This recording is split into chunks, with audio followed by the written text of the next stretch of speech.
Class 10 ইতিহাস chapter 3 তৃতীয় অধ্যায় মাধ্যমিকের ইতিহাস প্রতিরোধ ও বিদ্রোহ বৈশিষ্ট্য বিশ্লেষণ। তোমরা সবাই মন দিয়ে শোনো আর লেখো, এগুলো very very important question answer. তোমরা সবাই মন দিয়ে লেখো আর তোমরা কমেন্ট পাঠাও, আর তোমরা সবাই লাইক অ্যান্ড সাবস্ক্রাইবটা দিয়ে দাও। প্রথমবার চুয়ার বিদ্রোহে নেতৃত্ব দিয়েছিলেন দুর্জন সিংহ। প্রথমবার চুয়ার বিদ্রোহে নেতৃত্ব দিয়েছিলেন দুর্জন সিংহ। দামিনী কোহ শব্দের অর্থ কি? পাহাড়ের প্রান্তদেশ। ওয়াহাবি আন্দোলনের সমসাময়িক বাংলায় তিতুমিরের নেতৃত্বে যে আন্দোলন হয়েছিল তার নাম কি? তারিকা ই মোহাম্মদিয়া। সাঁওতাল বিদ্রোহ হয়েছিল 1855 খ্রিস্টাব্দে। ধরতি আবা শব্দের অর্থ হলো পৃথিবীর ঈশ্বর। বারাসাত বিদ্রোহের নেতা ছিলেন তিতুমির। খুদকাঠি প্রথা প্রচলিত ছিল কোন সমাজে? মুন্ডা বিদ্রোহের সূচনা হয় 1899 খ্রিস্টাব্দে। হুল শব্দের অর্থ কি? হুল শব্দের অর্থ বিদ্রোহ। সাঁওতাল বিদ্রোহ কি নামে পরিচিত? হুল। দামিনী কোহতে বসবাস করত কারা? সাঁওতালরা। রংপুর বিদ্রোহের নেতা ছিলেন নুরুল উদ্দিন। দন্তান্ন হস্য রয় হস্য ল হস্য দয় দয় হস্য দন্তান্ন। চুয়ার বিদ্রোহের নেতা ছিলেন দুর্জন সিং। দ্বিতীয় অরণ্য আইন কবে পাশ হয়? 1878-এ। 1878 খ্রিস্টাব্দে অরণ্য আইনে অরণ্যকে কয় ভাগে ভাগ করা হয়? 3টি স্তরে। ফরাজি শব্দটির অর্থ হলো কি? ইসলাম নির্দেশিত কর্তব্য। বাংলায় ফরাজি আন্দোলন শুরু হয় 1819 খ্রিস্টাব্দে। নীল কমিশন গঠিত হয় 1860-এ। দার উল হারব শব্দটির অর্থ কি? শত্রুর দেশ। মুন্ডা বিদ্রোহ কি নামে পরিচিত? বিশ্বা মুন্ডা। দার উল হারব দিকু।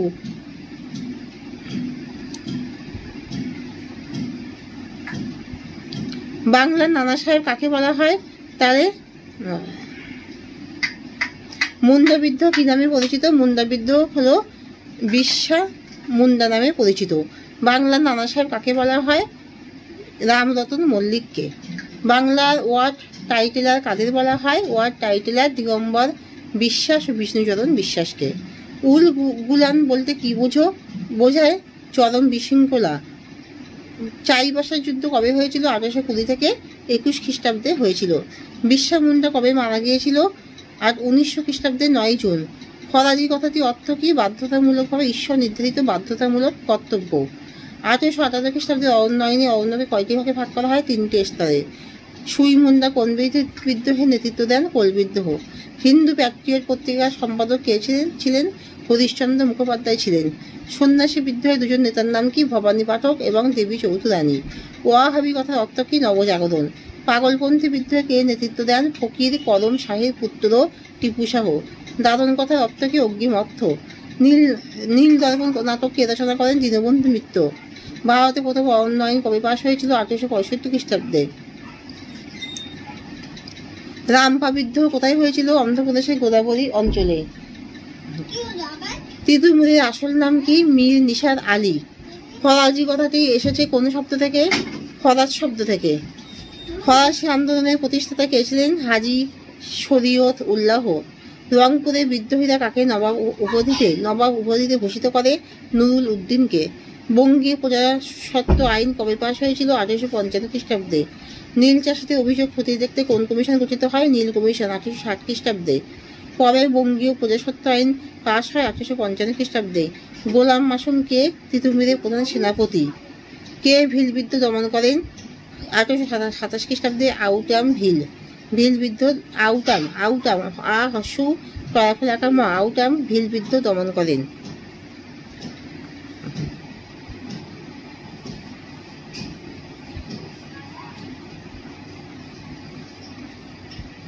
তাহলে আউটাম হচ্ছে ভিল বিদ্রোহকে দমন করেন। তিতুমিরের অপর নাম কি? মীর নিসার আলী। বিপ্লব বলতে কি বোঝো? বিপ্লব শব্দের অর্থ হলো আমূল পরিবর্তন। সামাজিক রাজনৈতিক ব্যবস্থার সাংস্কৃতিক ব্যবস্থা যখন পরিবর্তনের জন্য স্বতঃস্ফূর্তভাবে প্রতিরোধ করে। তাহলে সামাজিক রাজনৈতিক সাংস্কৃতিক ব্যবস্থার পরিবর্তনের জন্য স্বতঃস্ফূর্তভাবে যে প্রতিরোধ করে আমূল পরিবর্তন ঘটানো হয় তাকে বিপ্লব বলা হয়। ব্রিটিশ সরকার কেন অরণ্য আইন চালু করেছিলেন? ঔপনিবেশিক অঞ্চলে নিজেদের একচেটিয়া কর্তৃত্ব প্রতিষ্ঠা করার জন্য। সাঁওতাল বিদ্রোহের দুটি বৈশিষ্ট্য কি? এই বিদ্রোহে একটি ঔপনিবেশিকতার বিরোধী চরিত্রও ছিল। সাঁওতাল ছাড়া কর্মকার, চর্মকার, তেলি, রোম, মুসলিম প্রভৃতি শ্রেণীর মানুষ এই বিদ্রোহে যোগদান করা এটা গণবিদ্রোহে পরিণত হয়। কোল বিদ্রোহের দুটি গুরুত্ব লেখো। কোল বিদ্রোহ হতে অন্যান্য উপজাতিদের বিদ্রোহী হতে উৎসাহিত করেছিল। কোল বিদ্রোহ অন্যান্য উপজাতিদের বিদ্রোহী হতে উৎসাহিত করেছিল। কোম্পানি বাধ্য হয়ে দক্ষিণ পশ্চিম সীমান্তে এজেন্সি আইন গঠন করেছিল।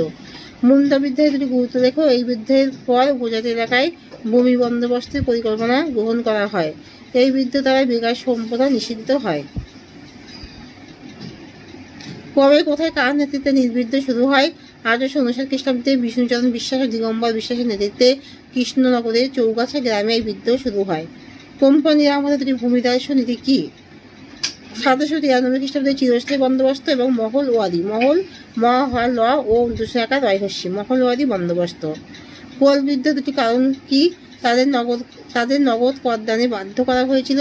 তাদের স্থায়ী বিচার পদ্ধতিতে আঘাত করা হয়েছিল। দামিনী কোহ ও হুল শব্দের অর্থ কি? দামিনী কোহ এর অর্থ পাহাড়ি প্রান্তদেশ আর হুল শব্দের অর্থ বিদ্রোহ। আলী ভাতিদ্বয় কাদের বলে? ওয়াহাবি আন্দোলনের নেতা এনায়েত আলী এবং উলায়েত আলীকে। ভারতের দ্বিতীয় অরণ্যায়ন কবে পাশ হয়? এর উদ্দেশ্য কি ছিল? 1878 খ্রিস্টাব্দে। এর উদ্দেশ্য ছিল আদিবাসীদের কাছ থেকে অরণ্য কেড়ে নেওয়া। কবে, কোন আইনের মাধ্যমে ভারতে কোম্পানি শাসনের অবসান ঘটে? 1858 খ্রিস্টাব্দে 2 আগস্ট গভর্নমেন্ট অফ ইন্ডিয়া অ্যাক্টের মাধ্যমে। আনন্দমঠ উপন্যাস কিভাবে জাতীয়তাবাদী ভাবধারাকে উদ্বুদ্ধ করেছিল? আনন্দমঠে উল্লিখিত বন্দে মাতরম মন্ত্র দেশবাসীকে মুক্তি আন্দোলনে উদ্বুদ্ধ করেছিল। এখানে সত্যানন্দের মাধ্যমে আসরিক ইংরেজ শাসনের বিরুদ্ধে ভারতীয়দের মধ্যে ধর্ম আন্দোলন জাগানোর ডাক দেয়া হয়েছিল। কোন আইনের মাধ্যমে নীল চুক্তি আইন রদ করা হয়? অ্যাক্ট 8 অফ 1868 নামে এক আইনের মাধ্যমে। বাংলার ধর্মীয় প্রভাবযুক্ত কৃষক বিদ্রোহের নাম লেখো। চোয়ার বিদ্রোহ, রং বিদ্রোহ, কোল বিদ্রোহ, নীল বিদ্রোহ। ওয়াহাবি শব্দের অর্থ কি? নবজাগরণ। ভারতে ব্রিটিশ শাসনের প্রথম শতকে উপজাতি বিদ্রোহগুলির কারণ কি ছিল? ভূমি রাজস্ব নীতি। 1765 খ্রিস্টাব্দে ইস্ট ইন্ডিয়া কোম্পানি দেয়া নিলামের পর থেকে নতুন ভূমি রাজস্ব নীতি কোম্পানি আমলারা ও ইংরেজদের অত্যাচারে কৃষকদের জীবন দুর্বিষহ করে তোলে, যার ফলাফলে কৃষক উপজাতিরা বিদ্রোহ করে। ব্রিটিশ আইনের বিচার ব্যবস্থা। 1773 খ্রিস্টাব্দের পর থেকে ইংরেজরা ভারতের চিরাচরিত আইন কানুন ও বিচার ব্যবস্থা বাতিল করে তাদের নিজস্ব আইন ও বিচার ব্যবস্থা চালু করে, যা ভারতের মানুষকে ক্ষুব্ধ করে তোলে। বহুমুখী শাসন। কোম্পানি আমলে ভূমিদাসের চাপ বৃদ্ধির সাথে সাথে সরকার, জমিদার, মধ্যস্বত্বভোগী ও মহাজনদের মাধ্যমে বহুমুখী শোষণ কৃষক ও উপজাতিদের জীবন বিপর্যস্ত করে তোলে। পাগলপন্থী বিদ্রোহের কারণ লেখো। ব্রিটিশ সরকার ইঙ্গ ব্রহ্ম যুদ্ধের ক্ষয়ক্ষতি ও ব্যয় নির্বাহের জন্য ময়মনসিংহে কৃষকদের খাজনার পরিমাণ বাড়িয়ে দেয়। জমিদাররা বেশি পরিমাণে খাজনা দেওয়ার জন্য কৃষকদের শোষণ চালায়। এছাড়া ব্রিটিশ শাসনে ময়মনসিংহের বৃহত্তম এলাকায় গ্রামের পরিকাঠামো ভেঙে পড়ে। শেরপুর পরগনার হাজত মুসলিম রাজবংশী অন্যান্য জাতিগোষ্ঠী ফকির করম শাহের নেতৃত্বে প্রথম বিদ্রোহ ঘোষণা করে। 5,000 অনুগামী সহ টিপু শেরপুরের জমিদারকে আক্রমণ, থানায় আগুন, শহর জুড়ে লুটপাট ও ময়মনসিংহে জয়েন্ট ম্যাজিস্ট্রেটকে ঘেরাও করেন। ব্রিটিশ সরকারের দমনপীড়নের মুখে পাগলপন্থীরা পেরে ওঠেনি, তবু এই বিদ্রোহের গুরুত্ব ছিল। ভবিষ্যতে বড় বিদ্রোহের পথ প্রশস্ত হয়। কৃষকদের ক্ষোভ, আশা, আকাঙ্ক্ষা, অসন্তোষের প্রকাশ ঘটায়। ব্রিটিশ সরকারের সঙ্গে কোনরূপ সম্পর্ক রাখবে না এই বিদ্রোহ ঘোষণা করা হয়। সামরিক রাস্তা তৈরির কাজে কোনো রকম সহায়তা করবে না। জমিদারদের আধিপত্য মানবে না।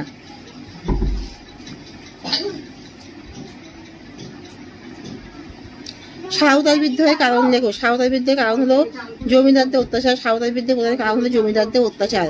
জমিদাররা সাঁওতালদের উপরে চড়া হারে কর ধার্য করতো। সাঁওতালদের উপরে কর ধার্য করতো।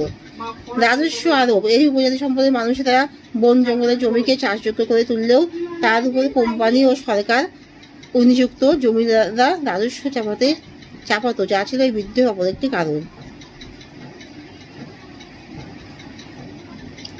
মহাজনী প্রকোপ। জমিদারদেরকে খাজনার হাত থেকে রক্ষা পাওয়ার জন্যই সাঁওতালরা চড়া হারে মহাজনদের কাছ থেকে টাকা নিতে বাধ্য হতো। এই ঋণের দায় তাদের জমির ফসল, গরু ও ও পেঁয়াজ কাটছো, আমার চোখ জ্বালা করছে, করছি, আমার চোখ জ্বালা করছে। দাঁড়াও করাই। মহাজনী প্রকোপ, জমিদারদের খাজনার হাত থেকে রক্ষা পাওয়ার জন্য সাঁওতালরা চড়া হারে মহাজনের কাছ থেকে টাকা নিতে বাধ্য হতো। এই ঋণের দায় তাদের জমি, ফসল, গরু, বাছুর, ঘর বাড়ি, এমনকি মা বোনদের ইজ্জত পর্যন্ত হারাতে হতো। কোম্পানি কর্মচারীর অত্যাচার, কোম্পানি কর্মচারীরা সাঁওতালদের বিকাশ খাটাতো, নানা রকম অত্যাচার চালাতো। সে চোখ দিয়ে জল পড়ছে, সবাই কি ভাববে।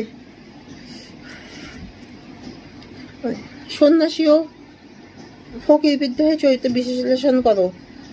কৃষক বিদ্রোহ সন্ন্যাসী ফকির সম্প্রদায় ধর্মচর্চার সাথে যুক্ত থাকলেও কৃষিকাজই ছিল তাদের প্রধান জীবিকা। স্বাধীনতা সংগ্রাম, লেস্টার হ্যামিলটন মনে করেন এই বিদ্রোহের প্রধান লক্ষ্য ছিল বিদেশিদের হাত থেকে নিজের দেশ ও ধর্মকে রক্ষা করা। দুর্বল বিদ্রোহ, কিছু ঐতিহাসিক এই বিদ্রোহকে দুর্বল কৃষক বিদ্রোহ বলেছেন, কারণ সন্ন্যাসী ফকিরদের সাথে সমাজের বৃহত্তর অংশের সাধারণ মানুষ এই বিদ্রোহে সামিল হয়নি।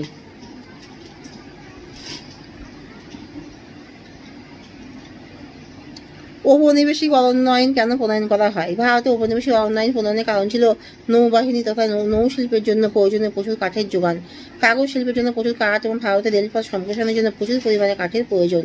তাই বন সম্পদের উপর ব্রিটিশ সরকারের অধিকার প্রতিষ্ঠার লক্ষ্যে প্রয়োজন ছিল অরণ্য আইনের। লর্ড ডালহৌসির উদ্যোগ।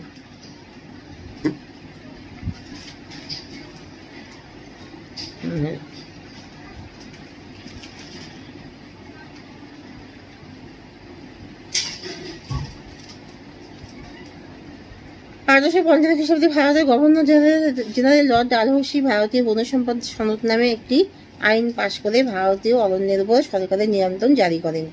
প্রথম ভারতীয় অরণ্য আইন বন বিভাগের ইন্সপেক্টর জেনারেল ডায়াটিক ব্যান্ডিসের রিপোর্টের ভিত্তিতে সরকার 1865 খ্রিস্টাব্দে প্রথম ভারতীয় অরণ্য আইন পাশ করেন। আইনের বিভিন্ন দিক। 1865 খ্রিস্টাব্দে অরণ্য আইন বাস্তবায়নের জন্য 1878 খ্রিস্টাব্দে ঘোষিত হয় দ্বিতীয় অরণ্য আইন।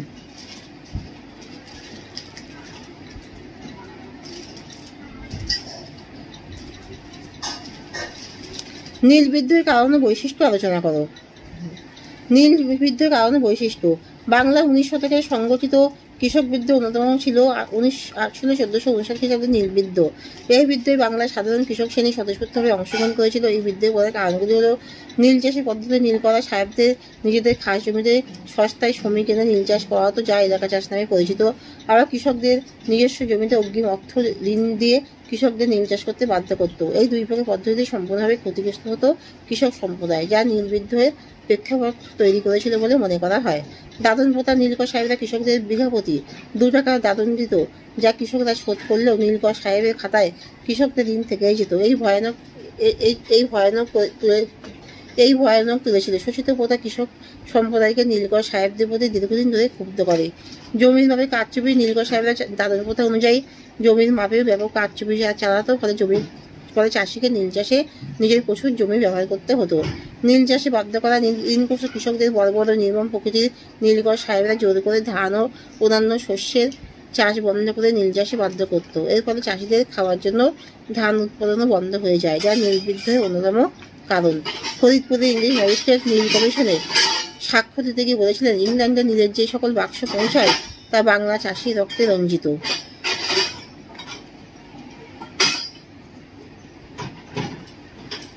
ইংরেজ শাসকদের অবিচার। অত্যাচারিত কৃষকরা সামান্য বিচারের আশায় আদালতের দ্বারস্থ হয়েও ন্যায় বিচার পেতেন না, কারণ জেলা ম্যাজিস্ট্রেট ও অন্যান্য শ্বেতাঙ্গরা বিচারের ক্ষেত্রে স্বজাতীয় নীলকর সাহেবদের দিকেই পক্ষপাতিত্ব করতেন। নীল বিদ্রোহের বৈশিষ্ট্য। সাম্প্রদায়িক ঐক্য, সম্প্রীতি। এই বিদ্রোহে কোনো একটি বিশেষ ধর্ম সম্প্রদায় নয়, হিন্দু মুসলমান নির্বিশেষে সমস্ত কৃষক নীলকরদের বিরুদ্ধে বিদ্রোহে সামিল হয়।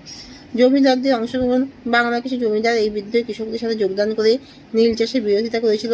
এদের মধ্যে রানাঘাটের শ্রীগোপাল পাল চৌধুরী, চণ্ডীপুরের শ্রীহরি রায়, নড়াইলের রামরতন রায় উল্লেখযোগ্য। সংবাদপত্র মধ্যপ্রদেশের ভূমিকা। শ্রমিকদের উপর নীলকর সাহেবদের অত্যাচারের বিরুদ্ধে যে সংবাদপত্রগুলি সোচ্চার হয়েছিল সেগুলির মধ্যে হিন্দু প্যাট্রিয়ট, গ্রাম বার্তা প্রকাশিকা, বামাবধিনী পত্রিকা, সমাচার দর্পণ উল্লেখযোগ্য। এই সংবাদপত্রগুলির মাধ্যমে বাংলার শিক্ষিত মধ্যবিত্ত শ্রেণী নীল চাষিদের দুর্দশা সম্বন্ধে অবহিত হয়ে নীল বিদ্রোহকে সমর্থন করে। ঐতিহাসিক সতীশচন্দ্র মিত্র বলেছেন, এই বিদ্রোহ স্থানিক বা সাময়িক নয়, উহার নিমিত্ত যে কত গ্রাম্য বীর ও নেতাদের উদয় হইয়াছিল, ইতিহাসের পাতায় তাহার নাম নাই।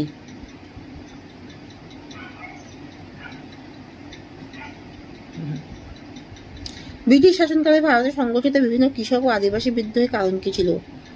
খাজনা বৃদ্ধি। ব্রিটিশ শাসনকালে উচ্চ হারে ভূমি রাজস্ব ধার্য হয়েছিল। এই উচ্চ হারে ভূমি রাজস্বের বোঝা আদিবাসী কৃষকদের উপর চাপিয়ে দিলে তারা নিঃস্ব হয়ে যায়। ঔপনিবেশিক আইন ও বিচার ব্যবস্থা। ভারতের এইসব প্রাচীন উপজাতি সমাজ নিজেদের আইন ও বিচার ব্যবস্থা দ্বারা চালিত হতো, কিন্তু ব্রিটিশ শাসনে তাদের আইনগুলিকে বাতিল করে তাদের উপর ব্রিটিশদের আইন চাপিয়ে দেওয়া হতো। তাতে তারা ক্ষুব্ধ হয়েছিল। চিরস্থায়ী বন্দোবস্ত। এইসব চিরস্থায়ী বন্দোবস্ত প্রবর্তনের ফলে জমির মালিকানা কৃষকদের পরিবর্তে নতুন জমিদার শ্রেণীর হাতে চলে যায়। জমিদারদের অত্যাচার। উচ্চ হারে কর আদায়ের জন্য জমিদার ও জমিদারের কর্মচারীরা আদিবাসীদের উপর প্রভূত পরিমাণ অত্যাচার চালাতো, তাদের জমি থেকে উৎখাত করে দিত।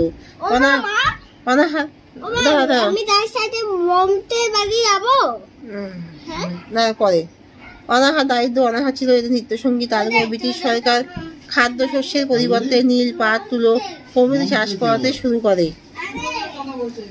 ভারতের উপর ব্রিটিশ সরকার খাদ্যশস্যের পরিবর্তে নীল, পাট, তুলো প্রভৃতি চাষ করাতে শুরু করে। মহাজনী প্রথা। গ্রামে বহিরাগত মহাজনরা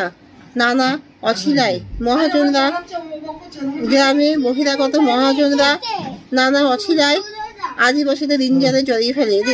বাবা তুমি চুপ করো, আমি পড়াচ্ছি, দেখছো তো। মহাজনী প্রথা।